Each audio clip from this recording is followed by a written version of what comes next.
my friend, if you are looking to defeat life's devils, grow in your faith, and become everything you were created to be, then you are in the right place. In case we haven't met yet, my name is Kris Reece, and if this sounds like something you can benefit from, go ahead and click that subscribe and notification button so you don't miss a thing.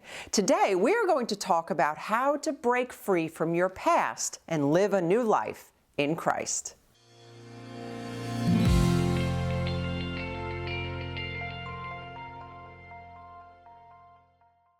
Do you ever feel like you're in a battle for your own happiness? Perhaps you feel trapped by your past, torn between the person you once were and the one you wish to be.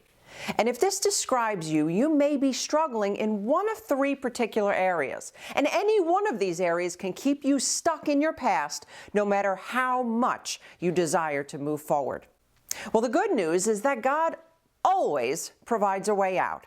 So let's talk today about the three places where you might be stuck and how you can break free.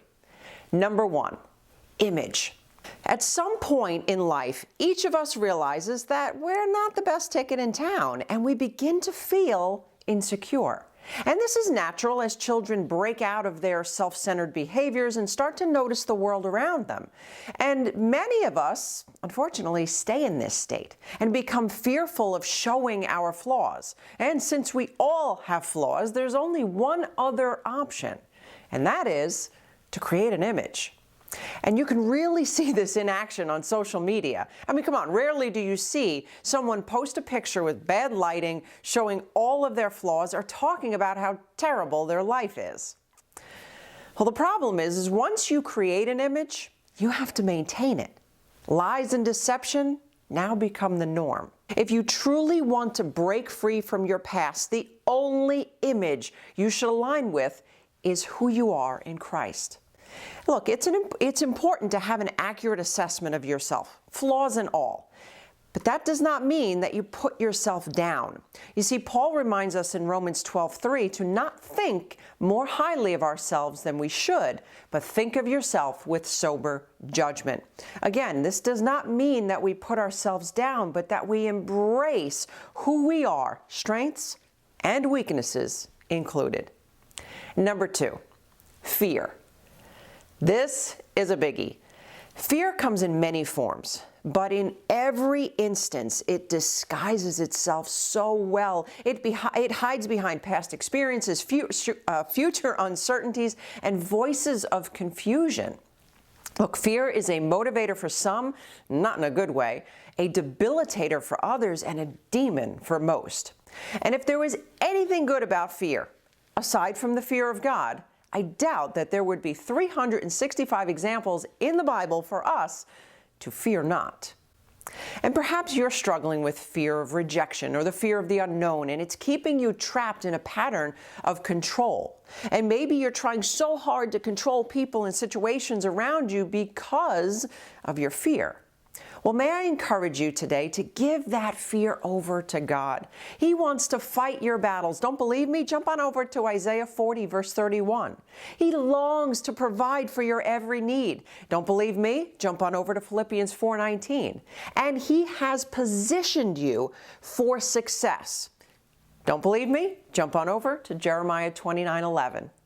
Look, remember, God has given us not a spirit of fear, but one of power, love, and a sound mind. You can find that in 1 Timothy 1, chapter 7. And number three, faulty thinking. Proverbs 23:7 reminds us, "For as a man thinks in his heart, so is he." Thoughts lead to action. So if your thought process is broken, your actions will be too. And you can't change your actions, much less change an entire mindset without first changing the thought process. But how? I mean, thoughts seem to just come out of nowhere and without our consent. The problem is not that we are having negative, faulty thoughts. The problem lies in what we do with them. 2 Corinthians 10:5 reminds us to capture rebellious thoughts and teach them to obey Christ. Look, God is not a fan of stinking thinking. I want you to recall the story of the little engine that could. Perhaps I'm showing my age. Well, this story was about a little engine that would recite his encouraging words. I think I can, I think I can, I think I can. And these words encourage children everywhere to think positively and to keep moving forward. I mean, come on, how unappealing would that story have been if we had to listen to this little engine, listen to talk about every reason why something wouldn't work out and stubbornly stay stuck in those reasons? Look, my friend, we have the power and the mind of Christ. And my prayer is that you will allow God to transform your life as you renew your mind. Jesus came so that we could have life and have it in abundance. Don't let the enemy or yourself keep you stuck in the past when God has such an amazing future for you. Well, that's all the time that we have for today. If you've enjoyed our time as much as I have, I ask that you would click that subscribe and notification button. And if you are wondering how out of control your thoughts are, I want to invite you to take a free quiz. It's called How Toxic Are My Thoughts? And this quiz will help give you an understanding of just how much your thinking may be getting in the way of your happiness. And if you're looking for more help, I want to encourage you to check out my new course. It's called Rethink.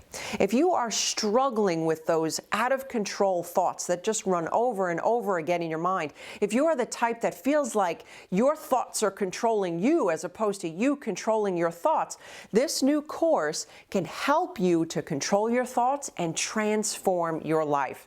With biblical depth, gut-honest vulnerability, and easy to apply solutions, I will help you to gain control of your emotions before they control you. I'll help you to discover your reaction style and develop healthier, godlier ways of responding. And I'll help you to break free from the fear of what others think and embrace the truth about what God says about you. So I will go ahead and include a link in the description section below for both the quiz as well as more information on the course. But before we go, I want to share some very exciting news with you. In the very near future, you're going to see some wonderful changes taking place on this channel. I have answered the call to start an online church, and I can't wait to connect with you there. You see, during our time, you will receive a fresh new teaching on how to live a powerful Christian life.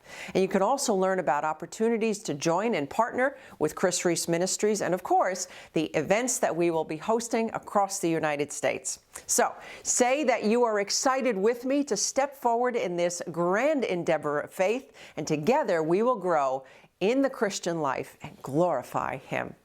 Until next time, remember, all things are possible with God.